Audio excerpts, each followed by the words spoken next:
Ok, chicos, buenas tardes y buenas noches para el grupo de la noche. La idea de hoy es que con este video asincrónico veamos algunos puntos que me interesaría ver durante esta clase y pues ustedes entiendan un poco cómo es el comportamiento de la formulación de las empresas que ustedes están haciendo, que ustedes van a desarrollar en un futuro y cómo se estructuran para llevarlas, hacerlas bancables y hacer una estructura de manera adecuada que les permita presentar y ser beneficiadas con ciertos elementos financieros y cómo conseguir esos fondos de finanzas que ustedes van a requerir para desarrollar su emprendimiento. Sin embargo, agradecerles por haber subido los videos de los diferentes casos. Los casos están divididos y numerados según el número de compañía que ustedes tienen. Como se indicó en las instrucciones para el desarrollo de las presentaciones, pues ustedes van a tener que hacer, o tuvieron que hacer un video, digamos, dando detalle de ese caso que les correspondía según el número de empresa que ustedes pues tienen numerada, ¿no? Ustedes ya tienen que saber qué número de empresa les corresponde y según el número de empresa que les corresponde, ustedes hacer una presentación según los casos que les tocaron. Si pues como en otras ocasiones se han equivocado de empresa y ya subieron el video, no importa, digamos el video va a ser valorado según la calidad de la presentación del caso que ustedes han hecho y pues no importa si al final se confundieron de caso y eligieron y se volvieron una empresa impostora que pues llegó a tomar el número de otra empresa. Eh, en este caso, digamos, no tiene tanta relevancia porque ya que es un video eh, pregrabado que ustedes van a hacer, pues el interés es la calidad del análisis que ustedes están realizando para cada una de las empresas que se mencionó en el documento que se les adjuntó para que ustedes hicieran las respectivas presentaciones. Eh, Posterior a esto, también ustedes ya podrán encontrar a partir de lunes, del lunes 24, las notas respectivas a sus primeros entregables. Me disculpan que no se las haya subido anteriormente, pero las tengo apuntadas en un libro de notas y tenía que transferirlas a un documento Excel y pues subirlas a la plataforma. Pues a partir del 24 por la noche, casi 25, van a poder acceder a esas notas y para que ustedes vean cómo van en el curso y cómo se han venido desenvolviendo en el curso. Como les dije anteriormente, no se preocupen tanto por la nota, preocúpense por aprender realmente los diferentes conceptos que estamos viendo. Hoy voy a hacer un breve repaso del TIR y el BAN, cómo calcularlo y qué significa y de dónde salen esos números. También voy a hacer un análisis de cómo ustedes tienen que formular la estructura ya legal empresarial para poder presentar y fomentar su empresa. Y después, por último, vamos a ver cómo buscar esos fondos que ustedes van a necesitar para desarrollar el proyecto o desarrollar el emprendimiento que ustedes quieren desarrollar. Ok, voy a hacer un breve repaso del BAN y el TIR, que pues me pareció que habían algunas dificultades al momento de desarrollarlo. Cuando yo estoy haciendo un análisis de BAN y TIR, digamos, de los diferentes elementos de desarrollo de emprendimiento, pues necesito saber que el BAN tiene que ser superior a cero, el valor actual neto tiene que ser superior a cero. ¿Por qué? Porque esos van a ser los valores de futuros traídos al presente. ¿Cuánto me ganaría yo con ese proyecto si lo desarrollara, si recibiera todo ese dinero hoy que voy a recibir en un futuro? Entonces, si el BAN tiende a cero o el BAN es prácticamente cero Lo que estoy diciendo es que ese proyecto no me está generando ni pérdidas ni ganancias. Prácticamente está tablas, como decimos generalmente. Si el BAN es negativo o me da menos que cero, pues lo que me está generando el proyecto son pérdidas, o sea, números rojos. Si yo avanzo con el proyecto y hago un análisis en el tiempo del mismo, pues lo que estoy determinando es que ese proyecto pues me está generando pérdidas en el tiempo en vez de generarme ganancias.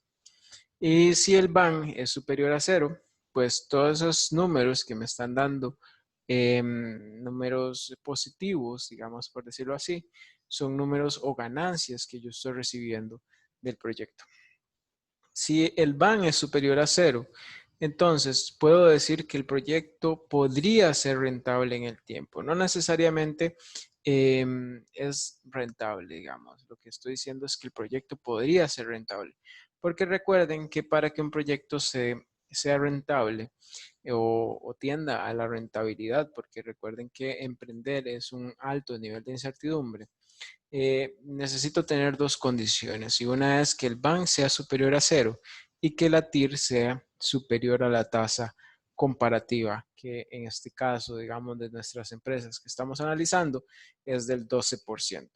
Sin embargo, la tasa comparativa puede variar dependiendo del país o dependiendo de las condiciones país que pues estoy desarrollando. Puede variar entre un 12, 11, 10, dependiendo de las condiciones del país y el riesgo país que yo tengo. Ok, para para decir que un proyecto es rentable, se me tiene que cumplir la segunda condición, que es que el TIR tiene que ser superior a la tasa comparativa. Si el TIR es superior a la tasa comparativa, que en este caso es del 12%, entonces lo que quiere decir es que ese proyecto, si yo agarrara ese dinero, si yo tuviera ese dinero para desarrollar ese proyecto y lo metiera en el banco, ese banco me va a dar mucha menor rentabilidad que lo que me podría dar el proyecto. Entonces, si la tira es superior al 12% en este caso, o la tira es superior a la tasa comparativa, lo que estoy diciendo es que es mejor invertir ese dinero dentro del proyecto y no tenerlo en un banco ganando cierta cantidad de intereses que van a ser inferiores a lo que me puede rentabilizar dentro del proyecto. Entonces, si el BAN, digamos, es superior a cero y la TIR es superior a la tasa comparativa, entonces puedo decir que el proyecto tiende a la rentabilidad. Pero si la TIR es menor a la tasa comparativa, no quiere decir que el proyecto no sea rentable, digamos. Lo que quiere decir es que el proyecto me da una rentabilidad inferior al que me podría dar una entidad, digamos, bancaria o una entidad financiera, donde yo puedo meter el dinero y reducir la cantidad de riesgo y pues, digamos, el esfuerzo que yo tengo que hacer va a ser mucho menor que el de emprender, digamos, un nuevo negocio. Entonces, si la TIR me diera del 10% y la tasa comparativa es del 12%, entonces lo que yo estoy diciendo es que el proyecto me genera una rentabilidad tal que prefiero tener el dinero en el banco o en una entidad financiera y no dentro del proyecto o dentro del emprendimiento que voy a desarrollar. Em, para llegar a esos números, yo tengo que considerar diferentes elementos. Uno de ellos son los ingresos, que los ingresos yo los voy a tomar de los diferentes, digamos, ingresos que voy a tener con el proyecto por ventas, por servicios, por diferentes elementos que yo voy a tener dentro del proyecto que me va a generar ingresos y van a empezar a rentabilizar el proyecto que yo voy a tener. ¿Cómo calculo esos ingresos o cómo calculo el costo del producto que yo voy a hacer? Ok, con todo producto o con todo servicio yo necesito tener un margen de utilidad. Ese margen de utilidad me lo va a determinar si yo tengo otros competidores dentro del mercado o no. ¿Por qué? Porque si yo vendo, por ejemplo, una bebida gaseosa, yo sé qué bebida gaseosa voy a tener. Coca-Cola, voy a tener eh, no sé, Fanta, voy a tener también competidores de los jugos, digamos, de bebidas naturales, voy a tener 7-Up y todos esos, ok, voy a tener muchos competidores. Entonces, yo sé cuánto es el costo de producción de mi producto. ¿Ok? ¿Cuánto me va a costar ese producto? ¿Cuánto es el número, digamos, después solamente de producción? Donde yo tengo incluido ahí todos los costos directos y todos los costos indirectos que van a influir en la producción de ese producto o servicio que yo voy a sacar al mercado. Después de eso, después de que yo saco los costos de producción, tengo que colocar un margen. Ese margen puede ser del 10, puede ser del 20, puede ser del 30, puede ser del 40%, dependiendo qué margen o qué número, digamos, me está fijando el mercado. Porque, por ejemplo, si mi costo de producción es 10 y mi utilidad o la rentabilidad que yo deseo es de un 30%, entonces eso implica que el costo de venta al cliente, digamos, va a ser de un 13, ¿ok? Pero ¿qué pasa si mi costo de producción es de 10 y yo lo voy a vender a 13, digamos, para rentabilizar un 30%? Y mi competencia tiene el mismo producto, o sea, con características similares, un producto sustitutivo con características similares a 7. Entonces, ¿qué va a pasar? Digamos, lo que va a pasar es que si son productos de similar calidad, de similar condiciones, prácticamente los clientes van a tender a buscar el producto más barato. ¿Por qué? Porque digamos que la marca les llama la atención, que el producto fuera de alta calidad y pues el cliente va a tender a buscar ese producto más barato. Entonces, ahí es donde necesito analizar muy bien mis costos de producción. ¿Por qué? Porque al momento de marginar, yo tengo que estar dentro de los valores de mercado o tengo que colocar otras características que el cliente diga, ok, voy a pagar un poco más porque este otro producto tiene ciertas características que el otro no tiene. Entonces, ahí son diferentes guerras que yo voy a luchar, digamos, en los mercados. Una de ellas son las guerras de precios, otras son las guerras de características o calidad, durabilidad, diseño, estructura, todas esas características adicionales que yo le estoy dando al cliente, que el cliente va a decidir, ok, voy a pagar esos 6 puntos, digamos por decirlo así, 6 puntos adicionales a este otro producto. ¿Por qué? Porque es de mejor calidad. ¿Por qué? Porque me da mejor garantía. ¿Por qué? Porque el diseño me gusta más. Entonces, ahí es donde yo tengo que analizar cómo entrarle a los diferentes mercados. Luego vienen las salidas de capital. Las salidas de capital son aquellos gastos fijos, variables que yo voy a tener dentro de la producción o distribución o gastos administrativos, digamos, de la compañía. Entonces, todas esas salidas que yo estoy colocando dentro del modelo financiero, pues se derivan de eso, ¿ok? Se derivan, digamos, de los costos de electricidad, se derivan de los gastos administrativos, se derivan de los gastos de agua, se derivan de muchos elementos que yo pues necesito considerar para poderlos meter dentro de los gastos. En mantenimiento de vehículos, marchamo, todos esos elementos que son salidas de capital. Entonces, básicamente, para tener el primer flujo, lo que yo hago es restarle a los ingresos, le resto las salidas de capital. Y después viene el tema de la depreciación. El tema de la depreciación muchas veces es algo complejo de ver.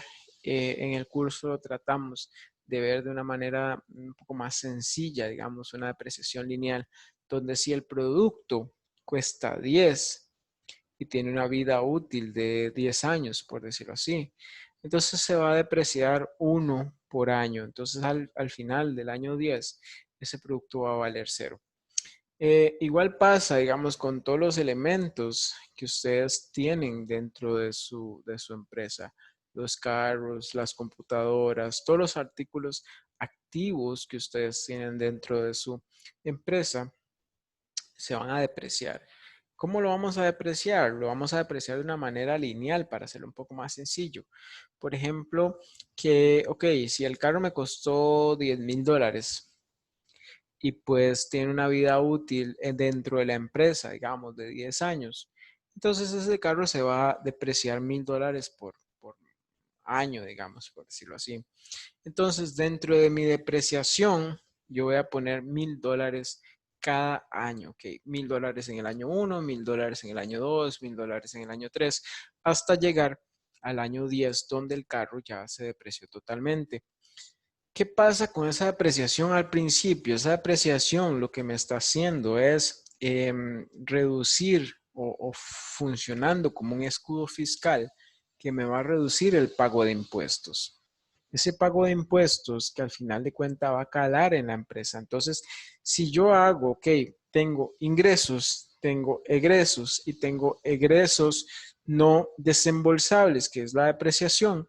Entonces, al momento de reducirle al primer numerito, digamos, estos dos montos de egresos, ese numerito final se me va a hacer más pequeño, aunque la realidad no sea así. O sea, en la realidad lo que está pasando es que esa depreciación no está saliendo de mi bolsa, o sea, no está saliendo un capital de la empresa para pagar esa depreciación. Lo único que estoy haciendo es que teóricamente ese número, digamos, está saliendo del pago de impuestos. Entonces me está permitiendo funcionar como un escudo fiscal y pues me está ayudando a pagar menos impuestos. Entonces, de ahí la importancia que ustedes tengan que considerarlo, ¿verdad? Tienen que considerarlo. ¿Por qué? Porque al momento de colocarlo ahí, lo que están haciendo es diciéndole a Hacienda, ok, mira, yo me gané un poco más, me gané 1000 menos, me gané 2000 menos, que esa es la depreciación que al final de cuentas les está sirviendo para pagar menos impuestos.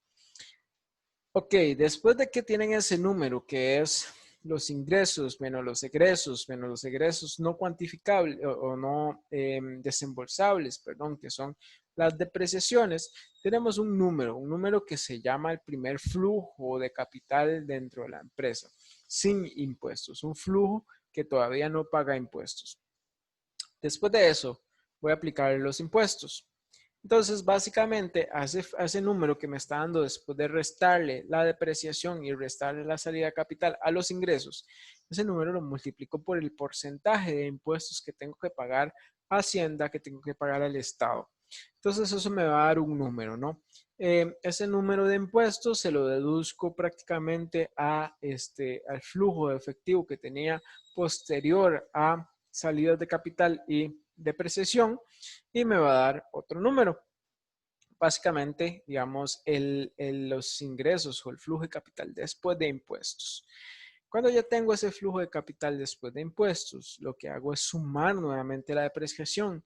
¿Por qué? Porque la depreciación no salió en ningún momento de la empresa. O sea, no salió, no fue un desembolso que yo hice a otra empresa. Entonces, prácticamente ahí lo que estoy diciendo es, ok, esa depreciación no salió de mi empresa, yo la tengo dentro de la bóveda, ahí todavía he metido ese capital y pues prácticamente me ayuda, digamos, a tener flujo, a un flujo que este, prácticamente no está saliendo de la empresa. Entonces, al final de cuentas, el flujo de efectivo que yo estoy teniendo es el flujo después de impuestos más la depreciación, más esa depreciación que al principio la resté y pues ahora la estoy sumando porque no significa una salida de capital. Entonces, de ahí la importancia de tomar en cuenta la depreciación dentro de sus flujos financieros para que ustedes puedan darse cuenta de que en un punto les está sirviendo de escudo fiscal ayudándoles a pagar menos impuestos y en otro punto está haciendo el balance para decir, ok, mira, ese capital nunca salió de la empresa, básicamente es una fórmula para depreciar los activos que vos tenés y pagar menos impuestos y entonces pues me está ayudando a hacer un balance más equilibrado dentro del modelo financiero. De ahí sale el BAN y el TIR que pues tiene mucha importancia para determinar si un proyecto o un negocio es rentable dentro de de los negocios de emprendimiento que yo estoy desarrollando.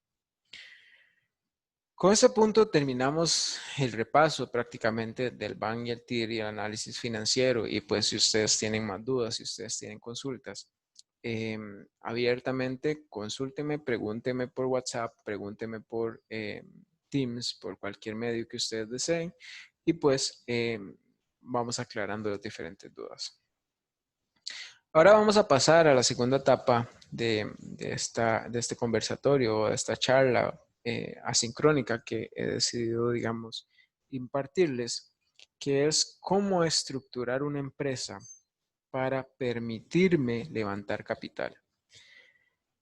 Muchas veces, y lo que vemos es que las empresas no se pueden desarrollar o los emprendimientos no se pueden desarrollar porque no tienen capital. Es muy bonito lo que hemos hecho. Hemos desarrollado el plan de negocios, hemos desarrollado una estructura de marketing, hemos desarrollado una idea, una marca, un todo. Ok, pero la tenemos en papel. ¿Cómo llevamos ese papel, digamos, ese documento a hacerlo bancable? A que la gente quiera darnos dinero por ese documento. Entonces, de ahí la importancia de que nosotros empecemos si ustedes han visto la serie Shark Tank, que ustedes busquen, digamos, aliados estratégicos que les permitan captar esos fondos y ustedes le puedan presentar el modelo de negocio que hemos desarrollado, digamos, ese plan de negocios, cómo vamos a salir al mercado, cómo vamos a vender nuestro producto, a quién se lo vamos a vender, cómo se lo vamos a vender, cuál es el precio de venta, cuáles son los ingresos, cuáles son las salidas, cuál es el banco, cuál es el TIR. Pues de ahí la importancia de saber todos esos números, porque en el momento que yo necesite capital, muchas veces yo no lo tengo. Y es un punto que vimos dentro del análisis financiero. Dentro del análisis financiero hicimos un análisis contemplando únicamente con nosotros teniendo el dinero. Pero ¿qué pasa generalmente cuando no tenemos el dinero? Y es lo que pasa, digamos, es lo que generalmente pasa dentro de los emprendimientos. Tenemos una gran idea, estructuramos el negocio, lo llevamos a papel porque es lo más sencillo, invertimos cierto dinero, pero se nos acabó. Necesitamos 100,000, 200,000 dólares para arrancar. ¿Cómo sacamos ese dinero? ¿De dónde lo sacamos? Entonces ahí es donde necesito sentarme con un inversionista, ya sea el banco, ya sea una entidad financiera, para que me digan, ok, Julio, o digamos Juan o Pedro, o María, o el que sea. ¿Cómo me siento yo con el gerente del banco, con el gerente de la entidad financiera para venderle yo mi proyecto? Y de ahí la importancia de que hayamos desarrollado un plan de negocios donde nosotros demostremos la rentabilidad del proyecto y sepamos los números del proyecto. Porque sin saber eso, sin conocer el negocio que nosotros estamos desarrollando, no podemos vender la idea, no podemos vender el negocio que queremos desarrollar.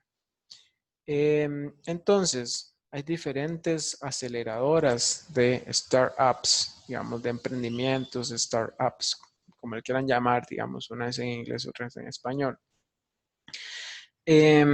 Aceleradoras donde ustedes les meten un poco de capital de inversión y les dicen, mira, yo voy a invertir en su idea, yo voy a invertir en su negocio, pero me voy a ganar un 10%, un 20% de su negocio. O sea, lo que le voy a hacer es comprarle ese 10%, pero yo voy a acelerar el negocio que usted está haciendo. Eso es una manera de captar capital.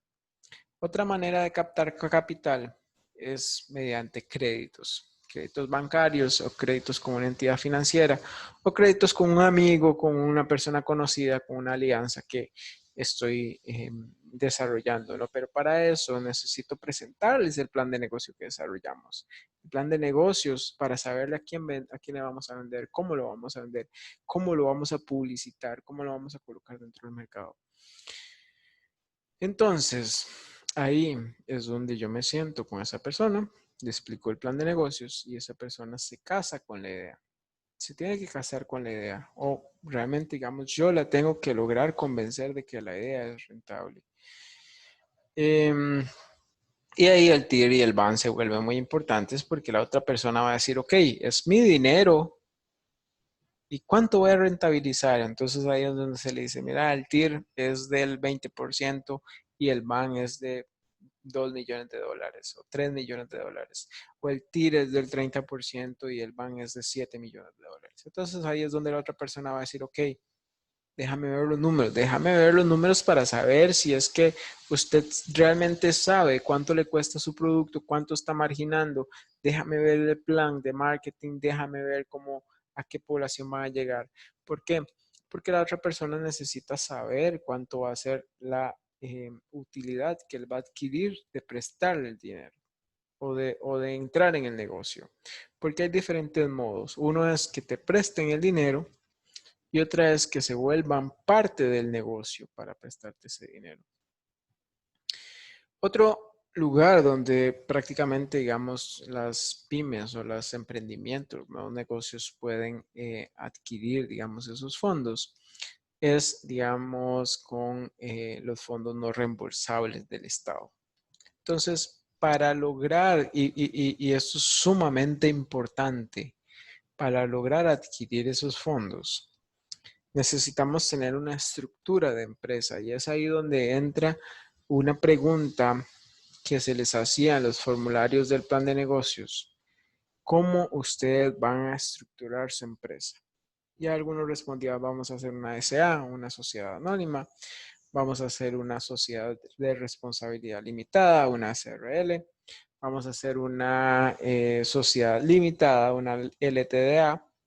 Entonces, ¿cómo hago esas sociedades? O sea, ¿cómo a quién, digamos, quién me ayuda a hacer esas sociedades para poder, digamos, inscribirme como emprendedor dentro de los registros del gobierno?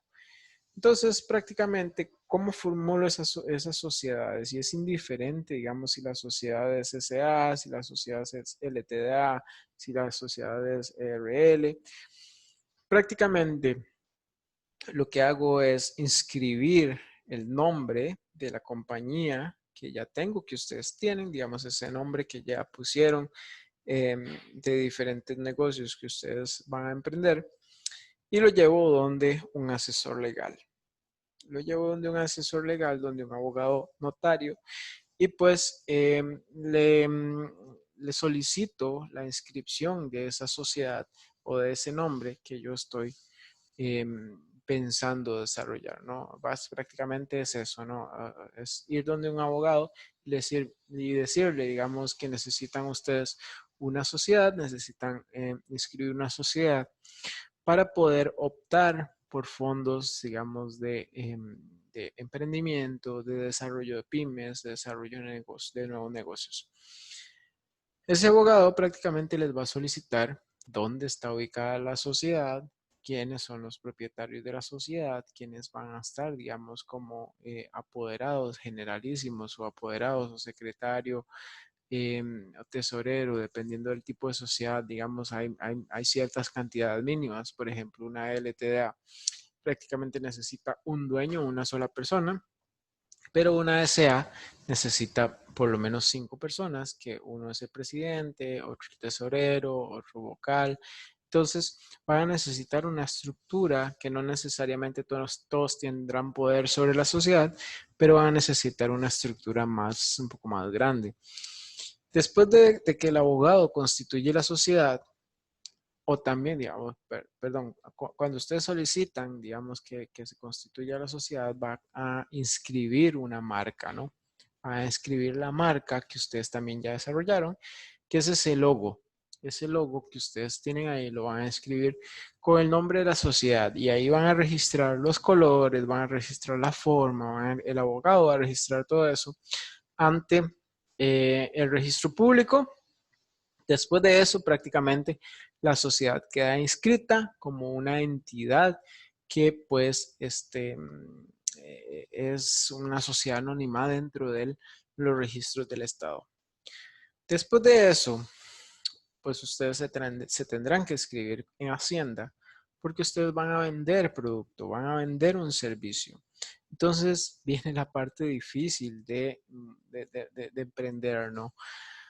O de todo negocio, que es el pago de impuestos.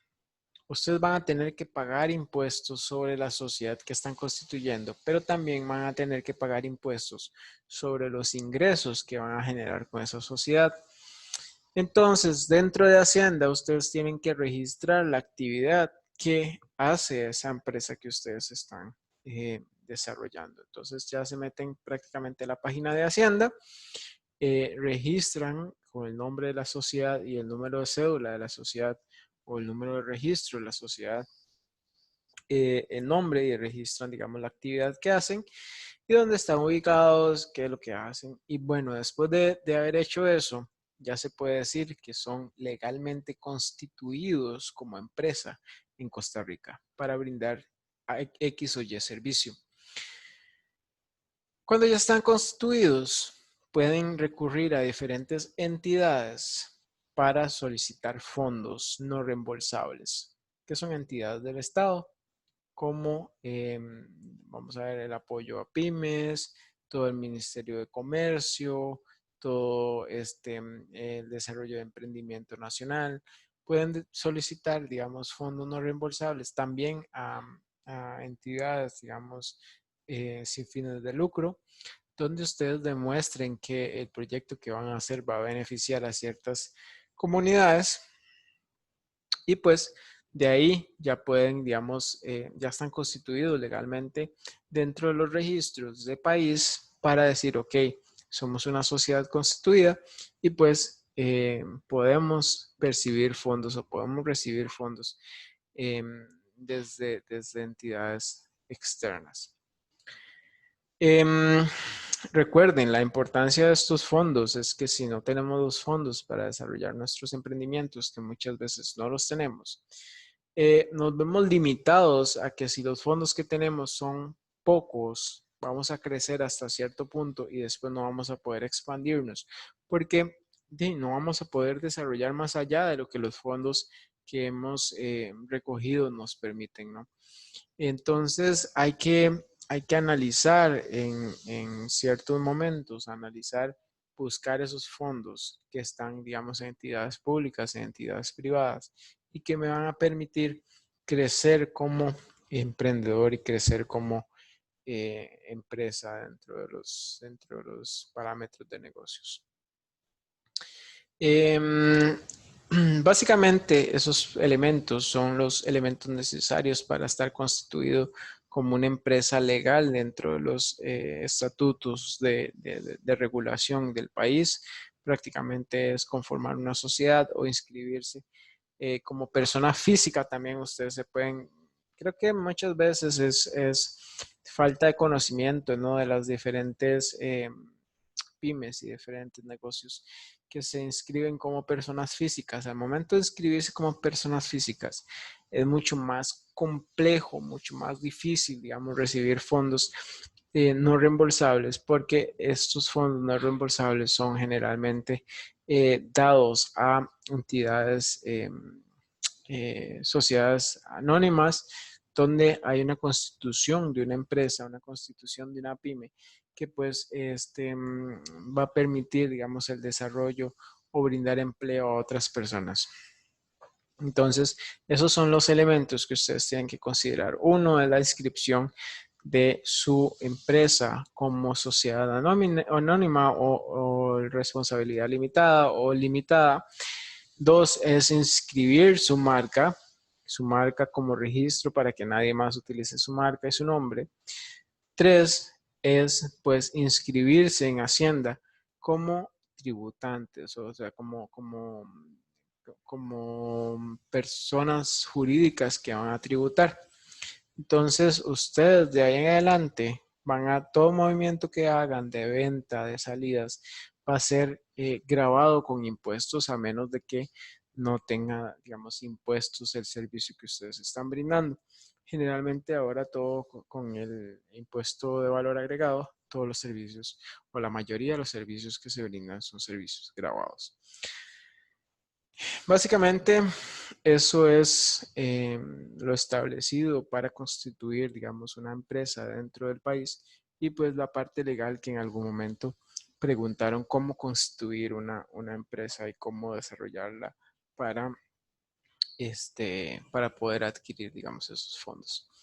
Em, Hablando de fondos, digamos, en el tema de fondos, hay diferentes estrategias y la principal estrategia es, y eso es algo que se puede repetir siempre, es no emprendamos solos.